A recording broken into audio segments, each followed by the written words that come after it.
যেমন আল্লাহ রাব্বুল আলামিন কুরবানির কথা উল্লেখ করে বলছেন, কুল ইন্না সলাতি ওয়া নুসুকি ওয়া মাহইয়ায়া ওয়া মামাতি লিল্লাহি রাব্বিল আলামিন। জোরে বলুন আল্লাহু আকবার। হে নবী বলুন, নিশ্চয় আমার সালাত, আমার জীবন এবং আমার কুরবানি একমাত্র কার জন্য? আরো জোরে বলেন, কার জন্য? কুরবানির আরেকটা শব্দ এসেছে নাহার। নাহার মানেও কুরবানি। হুজুর সাল্লাল্লাহু আলাইহি ওয়াসাল্লাম যখন তার সন্তানগুলো হয়, সন্তানগুলো ছেলে সন্তান হবার পরে ইন্তেকাল করে, মারা যায়, সেই সময়কার কাফের বেঈমানেরা বলল, মুহাম্মদ তুমি লেস কাটা, তুমি নির্বংশ, তোমার কোনো বংশ নাই, তোমার মৃত্যুর পরে তোমার নাম স্মরণ করবে এমন কোনো মানুষও নাই। আল্লাহ রাব্বুল আলামিন জবাব দিয়ে সূরাতুল কাউসার দান করলেন। যারা পারেন আমার সঙ্গে পড়ুন, ইন্না আ'তাইনাকাল কাউসার فصل لربك وانحر إن شانئك هو الأبتر। জোরে বলুন আল্লাহু আকবার। হে নবী, আপনাকে মানুষ লেসকাটা বলে, নির্বংশ বলে, কিন্তু আমি আপনাকে কাউসার দান করলাম। আপনার নামটাকে এমন জায়গায় রেখে দিলাম যে আপনার নাম না নিলে নামাজ হবে, আপনার নামে দরুদ না পড়লে নামাজ হবে। অতএব হে নবী, আপনি সালাত পড়ুন, ফসল্লিলি, আল্লাহর নামে কুরবানি করুন। এখানে নাহার শব্দ এসেছে, নাহার মানেও কুরবানি। আরেকটা শব্দ এসেছে, সেটা হচ্ছে আদহা, যেই নামে আমাদের এই ঈদের নামকরণ করা হয়েছে, ঈদুল আদহা। যদিও আমরা আজহা বলি, কিন্তু শব্দটা হবে আদহা।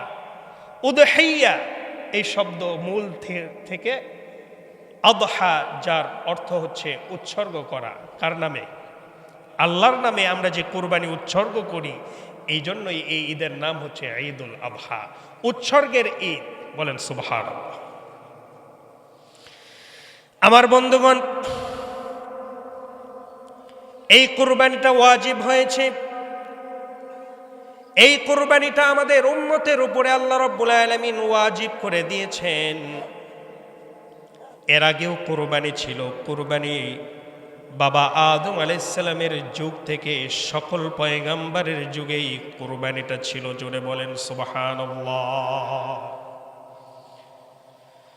কোরআনে কারীম সাক্ষ্য দিচ্ছে, ওয়ালিকুল্লি উম্মাতিন জাআলনা মানসাকান লিয়াযকুরু ইসমাল্লাহি আলা মা রাযাকাহুম মিন বাহীমাতিল আনআম। জোরে বলুন আল্লাহু আকবার। আল্লাহ বলছেন, আমি প্রত্যেক উম্মতের উপরে, ওয়ালিকুল্লি উম্মাহ, প্রত্যেক উম্মতের উপরে আমি কুরবানির নিয়মটা, বিধানটা দিয়েছিলাম। এই জন্য এমনটা মনে করব না যে শুধু আমাদের উপরেই কুরবানিটা মনে হয় ওয়াজিব করা হয়েছে, না, বরং প্রত্যেক যুগে, প্রত্যেক সম্প্রদায়, প্রত্যেক নবীর উম্মতের উপরেই কুরবানির বিধানটা ছিল। বলেন সুবহানাল্লাহ। ঈদুল ফিতর, এটা হুজুর সাল্লাল্লাহু আলাইহি ওয়াসাল্লামের যুগ থেকে শুরু, কিন্তু কুরবানি এটা একেবারে শুরু থেকে শুরু। এই কুরবানি প্রত্যেক উম্মতের সময়ই ছিল। বলেন সুবহানাল্লাহ। প্রথম কুরবানি কারা দিয়েছেন? ইতিহাস আপনারা সবাই জানেন। হযরতে আদম আলাইহিস সালামের পুত্রদ্বয় হাবিল এবং কাবিলের মাঝে যেই দ্বন্দ্ব হয়েছিল, এই দ্বন্দ্বের ফয়সালা কি হবে, এটার জন্য আল্লাহ রাব্বুল আলামিন আদম আলাইহিস সালামকে বললেন, তোমার পুত্র দুইজনকেই কুরবানি করতে বলো। কোরআনে কারীমের ভিতরে আল্লাহ পাক হুজুর সাল্লাল্লাহু আলাইহি ওয়াসাল্লামকে এই কুরবানির ইতিহাস বর্ণনা করতে বলেছেন। তিনি বলেছেন আপনার উম্মতদেরকে এই কুরবানির ইতিহাস বর্ণনা করে শোনান। আল্লাহ পাক বলেন, ওয়াতলু আলাইহিম নাবা ইবনাই আদম বিল হাক্কি ইয ক্বাররাবা কুরবানান ফাতুকুব্বিলা মিন আহাদিহিমা ওয়ালাম ইউতাকাব্বাল মিনাল আখার। জোরে বলেন আল্লাহু আকবার। হে নবী, তেলাওয়াত করে শোনান। ওয়াতলু আলাইহিম, তেলাওয়াত করুন, আলোচনা করুন, বর্ণনা করে আপনার উম্মতদেরকে শোনায় দিন ওই যে আদম আলাইহিস সালামের পুত্রদ্বয়ের কুরবানির কথা। কেন এত আগের ইতিহাস আল্লাহ রাব্বুল আলামিন এই উম্মতের উপরে শোনাইতে বলেছেন? কারণ হচ্ছে আদম আলাইহিস সালামের দুই পুত্র যখন কুরবানি করলেন, একজনের কুরবানি আল্লাহর দরবারে কবুল হয়ে গেল, মঞ্জুর হয়ে গেল। সেই সময় আকাশ থেকে একটা অগ্নিকুণ্ড ভস্মীভূত করে ওই কুরবানিটাকে আসমানে নিয়ে যেত। একজনের কুরবানি কবুল হলো না, সে বলল ক্বালা লা আকতুলান্নাক, আই উইল কিল ইউ, আমি তোমাকে হত্যা করব। সেই সময় হাবিল উত্তর করলো, ও আমার ভাই শোনো, কুরবানি কবুল হয় না, এই জন্য তুমি আমার উপরে রেগে গিয়েছো, ক্ষেপে গিয়েছো। শুনে নাও কাদের কুরবানি কবুল হবে। ক্বালা ইন্নামা ইয়াতাকাব্বালুল্লাহু মিনাল মুত্তাকিন। জোরে বলুন আল্লাহু আকবার। কুরবানিটা তাদের কবুল হয়ে যাবে যাদের অন্তরের ভিতরে আল্লাহ ভীতি, খোদা ভীরুতা, পরহেজগারিতা, মুত্তাকির যোগ্যতা যাদের অন্তরের ভিতরে তৈরি হবে, তাদের কুরবানিটাই আল্লাহর দরবারে কবুল মঞ্জুর হয়ে যাবে। জোরে বলেন সুবহানাল্লাহ। আমার বন্ধুগণ, কুরবানি ওয়াজিব হয়েছে হযরত ইব্রাহিম আলাইহিস সালামের মাধ্যমে। সুবহানাল্লাহ বলেন। ইব্রাহিম আলাইহিস সালাম এমন একজন পয়গম্বর যিনি, যাকে আল্লাহ রাব্বুল আলামিন টেস্ট করেছেন, ইমতিহান নিয়েছেন, পরীক্ষা নিয়েছেন। এত পরীক্ষা তিনি নিয়েছেন, এরকম পরীক্ষা অন্য কোনো পয়গম্বর নবীর ক্ষেত্রে নেওয়া হয় নাই। বলেন সুবহানাল্লাহ। আল্লাহ রাব্বুল আলামিন ইব্রাহিম আলাইহিস সালামের পরীক্ষার ব্যাপারে হুজুর সাল্লাল্লাহু আলাইহি ওয়াসাল্লামকে জানিয়ে বলছেন, ওয়া ইযিবতালা ইব্রাহিম রাব্বুহু বিকালিমাতিন ফাআতাম্মাহুন্না ক্বালা ইন্নী জাঈলুকা লিন্নাসি ইমামা। জোরে বলেন আল্লাহু আকবার। কতিপয় বাক্য দিয়ে আমি ইব্রাহিমকে পরীক্ষা করার চেষ্টা করলাম, পরীক্ষা করলাম, আর সে পরীক্ষায় উত্তীর্ণ হয়ে গেল। আর আমি মুসলমানদের জাতির পিতা, মুসলমানদের ইমাম, ক্বালা ইন্নী জাঈলুকা লিন্নাসি ইমামা। শুধু মুসলমান নয়, লিন্নাসি ইমামা বলা হয়েছে, মানে হচ্ছে দুনিয়ার সকল মানুষের নেতা, ইমাম আমি ইব্রাহিম আলাইহিস সালামকে বানিয়ে দিয়েছিলাম। বলেন সুবহানাল্লাহ। পরীক্ষা ছাড়া নেতৃত্ব দেওয়া যায় না। কথা ঠিক না ব্যাঠিক বলেন? আমার দেশে অবশ্য একটু গুন্ডা পান্ডা থাকলে নেতৃত্ব দেওয়া যায়, কিন্তু ইসলামী নেতৃত্ব, এটা আপনি আল্লাহর দরবারে আপনাকে ইমতিহান দিয়ে এই নেতৃত্বে আসতে হবে। সুবহানাল্লাহ বলবেন না? আমার বন্ধুগণ, ইব্রাহিম আলাইহিস সালাম কি পরীক্ষা দিলেন? কুরবানির সাথে সংশ্লিষ্ট বিষয় খুব মনোযোগ দিয়ে শোনার চেষ্টা করুন। আমার বন্ধুগণ, শুধু কুরবানি দিলাম, প্রত্যেক বছর কুরবানি আসলো, কুরবানি দিলাম, কিন্তু কুরবানির আসল শিক্ষা, আসল ত্যাগটা কি? কোরবানিটা কিভাবে চলে আসলো, কি উদ্দেশ্য নিয়ে কোরবানি দিব, এই শিক্ষাটা বুঝলাম না, তাহলে কোরবানি দেওয়ার কোনো অর্থ নেই। ইব্রাহিম আলাইহিস সালাম পরীক্ষা দিয়েছেন,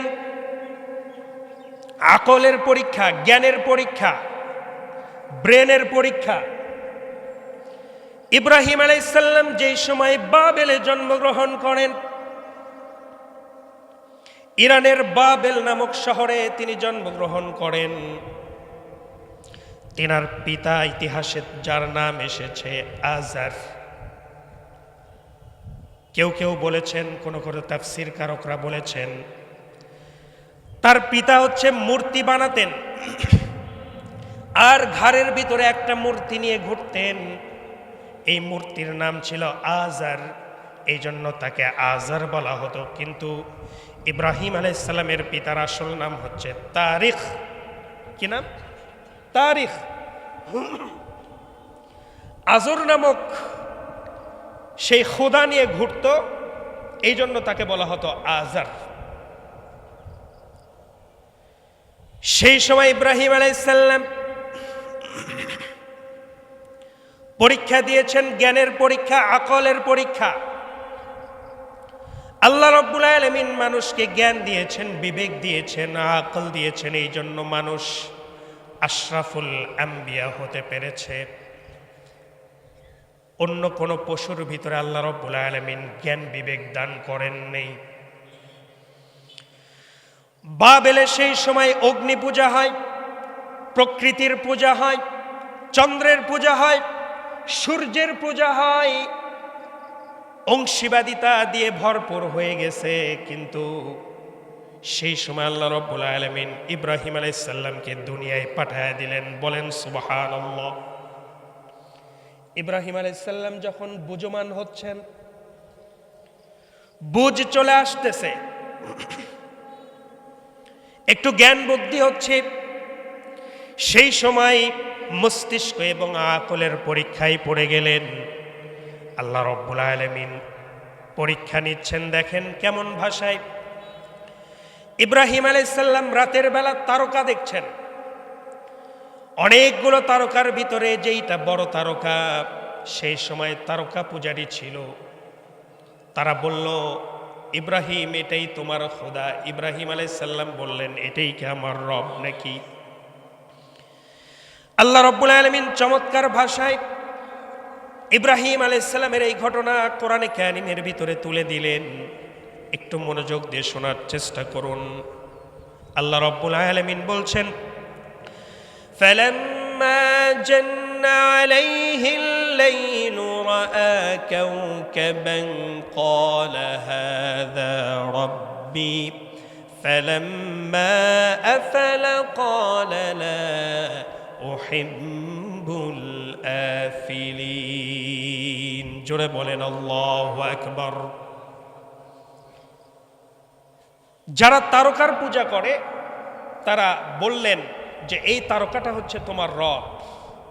ক্বালা হাযা রাব্বি, এটাই কি আমার রব? ইব্রাহিম আলাইহিস সালাম পরীক্ষায় পড়ে গেলেন।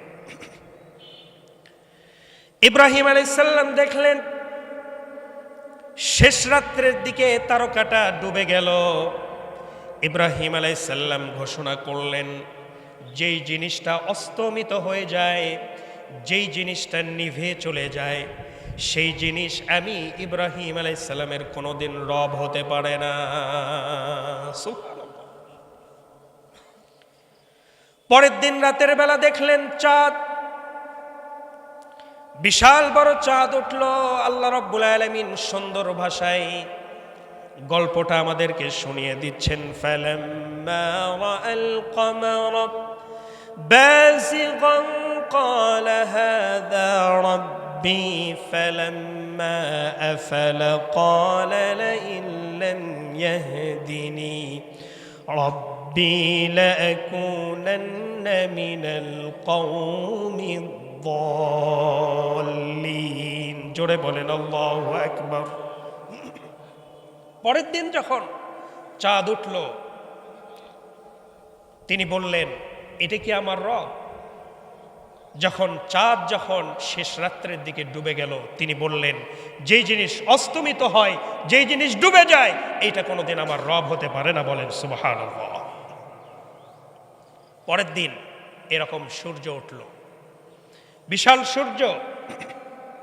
আল্লাহ পাক বলছেন, فَلَمَّا رَأَى الشَّمْسَ بَازِغَةً قَالَ هَذَا رَبِّي هَذَا أَكْبَرُ।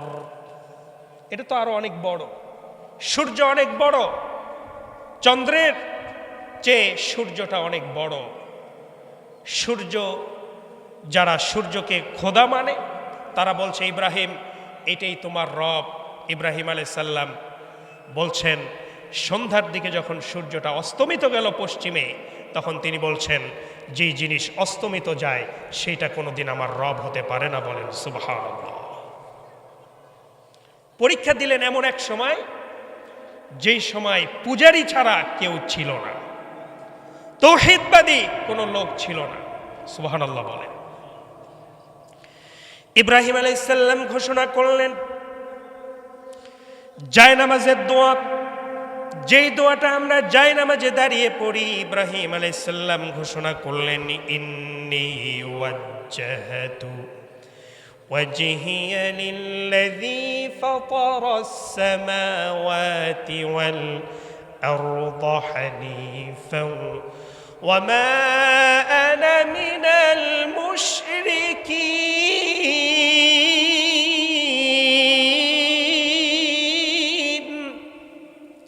ইব্রাহিম আলাইহিস সালাম ঘোষণা করলেন, তারকা আমার রব নয়, চাঁদ আমার রব নয়, সূর্য আমার রব নয়। আমার রব যিনি, তিনি হচ্ছেন এই আসমান জমিন যিনি বানিয়েছেন, তিনি হচ্ছেন রব্বুল আলামিন, সকল আলমের, সকল জগতের রব যিনি, তিনি আমি ইব্রাহিম আলাইহিস সালামের রব। জোরে বলেন সুবহানাল্লাহ। ওয়া মা আনা মিনাল মুশরিকিন, নিশ্চয় আমি মুশরিকদের, অংশীবাদীদের, পৌত্তলিকদের অন্তর্ভুক্ত নই। সুবহানাল্লাহ বলেন। নিশ্চয় আমি মুশরিকদের অন্তর্ভুক্ত নই।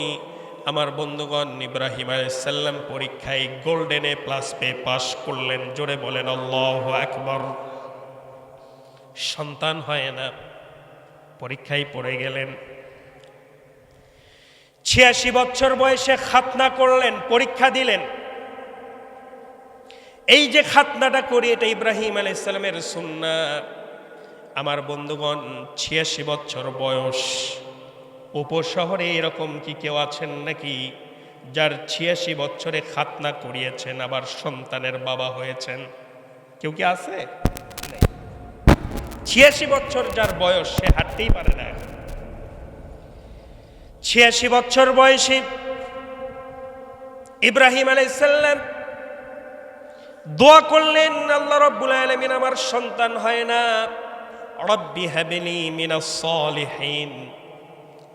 সন্তান চাওয়ার জন্য অনেক গর্ধব মানুষ আছে, মহাস্থান মান্যত করে, আছে না নাই? কথা বোঝা যায় আমার? মহাস্থানে মান্যত করে, পীরের কাছে যায়, যা বলে আমার সন্তান হচ্ছে না, আব্বা আমারে একটা সন্তান দেন। সন্তান কে দিতে পারে? আল্লাহ। আল্লাহ ছাড়া সন্তান দিবে এমন কেউ কোনো কিচ্ছু নাই, কেউ কিছু করতেও পারবে না। ইব্রাহিম আলাইহিস সালাম ৮৬ বছর বয়সে তিনি দোয়া করলেন, রব্বি হাবলি মিনাস সালিহিন। আল্লাহ রাব্বুল আলামিন বললেন, ফাবাশশারনাহু বিগুলামিন হালিম। জোরে বলেন আল্লাহু আকবার। শুধু সন্তান দিলাম না, সুসংবাদ নাও। ফাবাশশারনাহু, সুসংবাদ দিয়ে দিলাম, ও ইব্রাহিম, বিগুলামিন হালিম, এমন একজন সন্তান তোমাকে দান করব, সেটা হচ্ছে হালিম সন্তান। সুবহানাল্লাহ বলেন। কোন হালিম এটা? আবার মনে করেন না এটা আকবরিয়া হোটেলের হালিম, কথা কয় না, শ্যামলী হোটেলের হালিম। এইটা সেই হালিম নয়, এইটা হচ্ছে এমন হালিম, এমন ধৈর্যশীল সন্তানের সুসংবাদ দিলাম, যেই সন্তান 11-12 বছর বয়সে এত ধৈর্যের পরীক্ষা দিবে যে নিজের বাবার ছুরির নিচে যেতেও সে রাজি হয়ে যাবে। সুবহানাল্লাহ। অগ্নিকুণ্ডের ভিতরে নিক্ষেপ করা হলো ইব্রাহিম আলাইহিস সালামকে। ছোটবেলায় পরীক্ষা দিলেন, অগ্নিকুণ্ডের ভিতরে নিক্ষেপ করা হলো, পরীক্ষায় পড়ে গেলেন।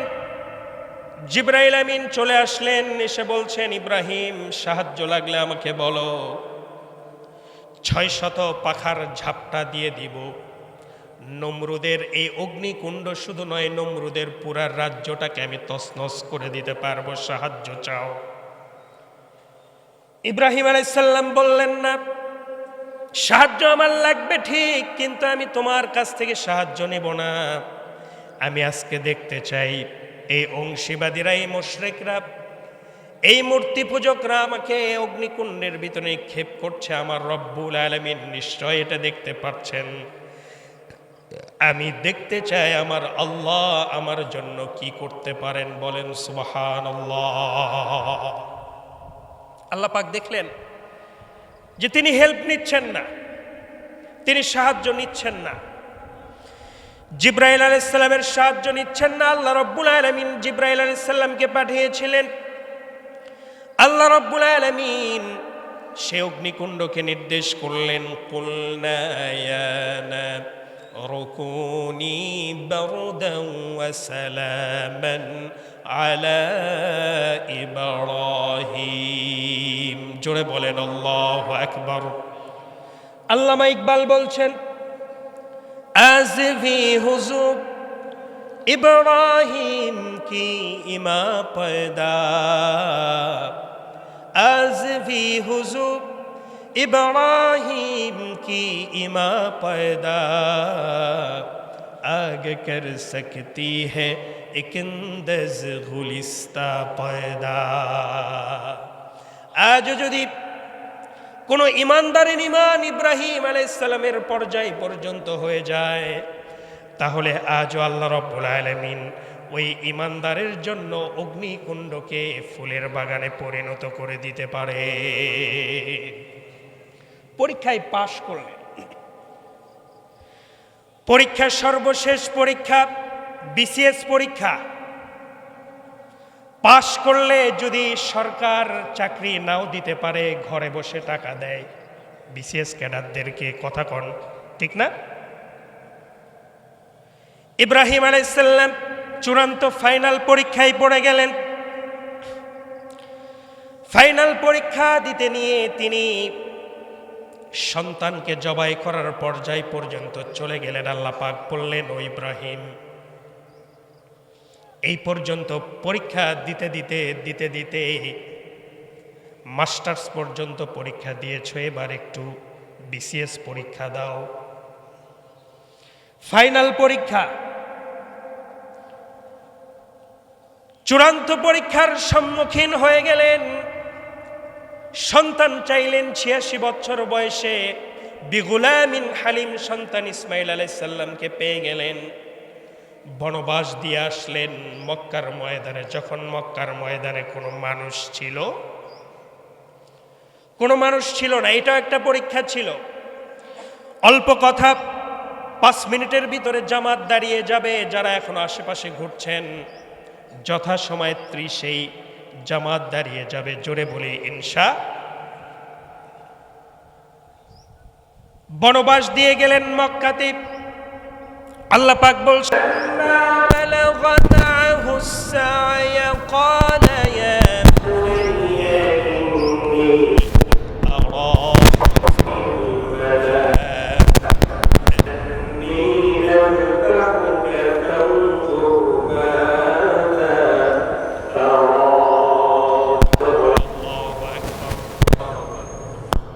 স্বপ্ন দেখলেন তোমার প্রিয় অনেক তাফসীর কারকরা লিখেছেন ইব্রাহিম আলাইহিস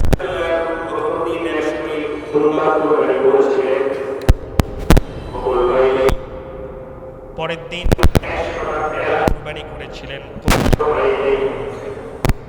পরের দিন 100 উট কুরবানি করেছিলেন, তৃতীয় দিন কবুল হয় নাই।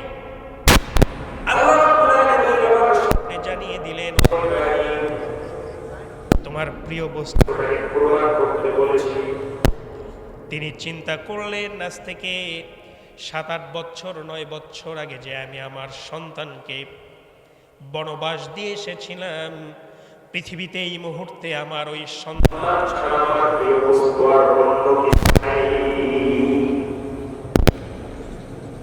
ফিলিস্তিন থেকে চলে গেলেন মক্কার দিকে।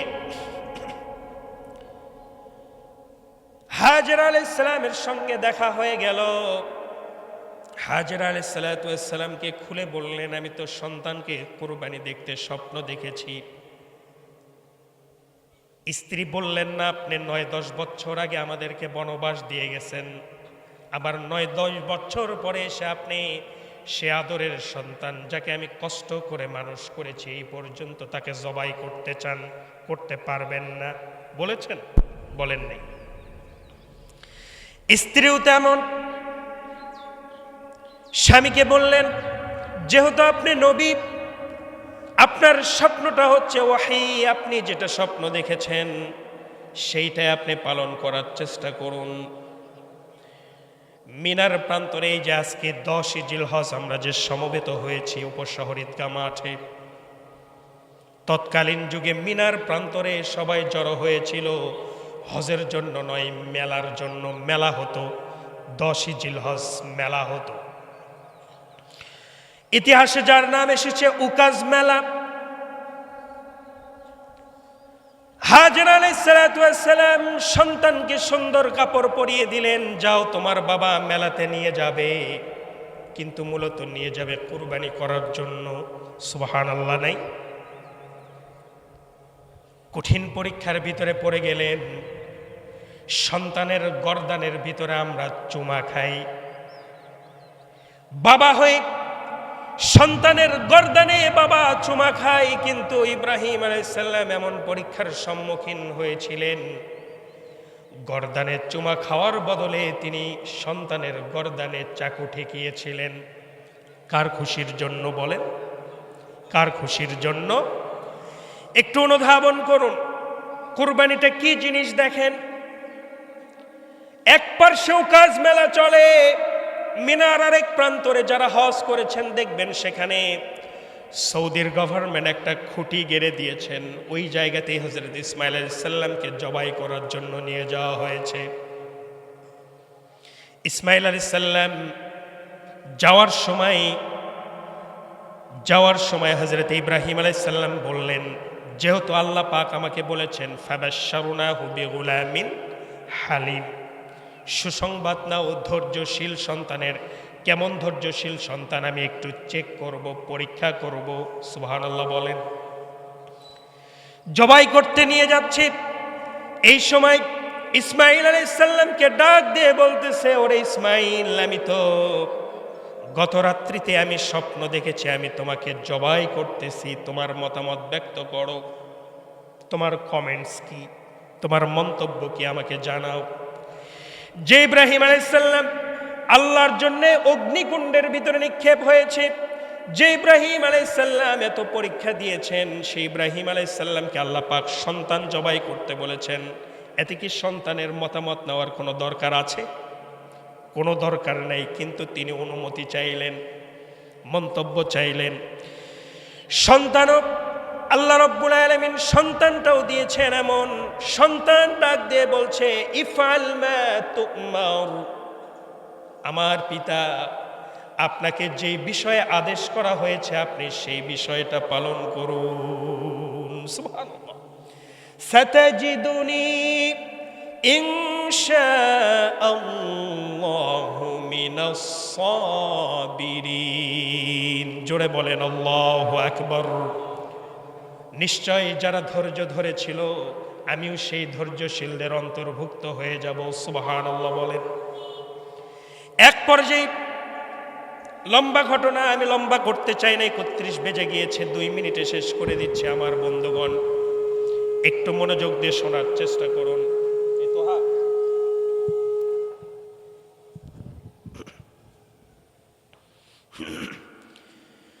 একটু মনোযোগ দিন। হযরত ইব্রাহিম আলাইহিস সালাম সন্তানকে জবাই করার জন্য নিয়ে চলে গেলেন। মিনার প্রান্তরে এক পার্শ্বে মেলা চলে, এক পার্শ্বে খুশি, এক পার্শ্বে আনন্দ, আরেক পার্শ্বে পিতা পুত্রে আল্লাহর কাছে পরীক্ষার সম্মুখীন তিনারা হয়ে গেলেন। এক পর্যায়ে ইব্রাহিম আলাইহিস সালাম নিজের সন্তানকে জবাই করার জন্য শুয়ে দিলেন। শুয়ে দেওয়ার পরে তিনি ছুরি চালান, কিন্তু ছুরি চলে না, গর্দানটাকে পাথর করে দিয়েছেন কে? আরো জোরে বলেন কে? কারণ এই ইসমাঈল আলাইহিস সালামের বংশ থেকেই আমাদের পয়গাম্বার নবী মুহাম্মদুর রাসূলুল্লাহ সাল্লাল্লাহু আলাইহি ওয়াসাল্লামকে আল্লাহ পাক পাঠাবেন। কারণ এই ইসমাঈল আলাইহিস সালাতু ওয়াস সালামই হচ্ছে কুরাইশের প্রথম পুরুষ। সুবহানাল্লাহ বলেন। কুরাইশ বংশের প্রথম পুরুষ হযরত ইসমাঈল আলাইহিস সালাম জবাই যখন হচ্ছে না, আল্লাহ রাব্বুল আলামিন বলছেন وَنَادَيْنَاهُ أَن يَا إِبْرَاهِيمُ قَدْ صَدَّقْتَ الرُّؤْيَا إِنَّا كَذَلِكَ نَجْزِي الْمُحْسِنِينَ। মুখ খুলে আওয়াজ দিয়ে বলুন আল্লাহু আকবার। আল্লাহ পাক বলছেন, ইব্রাহিম তুমি তো তোমার স্বপ্নটাকেও বাস্তবে পরিণত করে দেখালে। জোরে বলেন সুবহানাল্লাহ। এই যে জবাই করতে নিয়ে গেলেন, আসমানের ফেরেশতা কুল কান্নাকাটি শুরু করেছেন।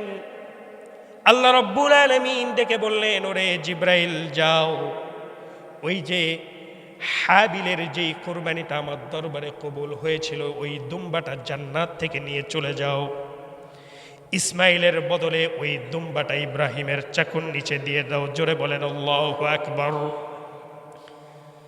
এই যে জিবরাইল আমিন আলাইহিস সালাতু ওয়াস সালাম, তিনি ওই দুম্বা জান্নাত থেকে নিয়ে যখন নামছিলেন, তখন পড়ছেন আল্লাহু আকবার, আল্লাহু আকবার। ইব্রাহিম আলাইহিস সালাম সন্তানকে জবাই করতে নিয়ে পড়ছেন লা ইলাহা ইল্লাল্লাহু ওয়াল্লাহু আকবার। এবং ইসমাঈল আলাইহিস সালাম বাবার চাকুর নিচ থেকে বলছেন আল্লাহু আকবার ওয়ালিল্লাহিল হামদ। জোরে বলেন আল্লাহু আকবার। এই তিনজনের তাকবীরের সমন্বয়ে তাকবীরে তাশরিক হয়েছে। জোরে বলেন আল্লাহু আকবার। এই 3 দিন, আগামীকাল, গতকাল বুধবার সকালে ফজর থেকে নিয়ে 13 তারিখ এই রকম 23 ওয়াক্ত এই তাকবীরে তাশরিক করা প্রত্যেক মুসলমান নরনারীর ওপরে ওয়াজিব। বলেন সুবহানাল্লাহ। আর আমার মা বোনেরা আস্তে পড়বেন, তবে আস্তে, কিন্তু সেটাও জোরে হতে হবে। আস্তে ঠিক আছে, কিন্তু সেটা মনে মনে নয়, মুখে উচ্চারণ করে মা বোনেরা পড়বেন।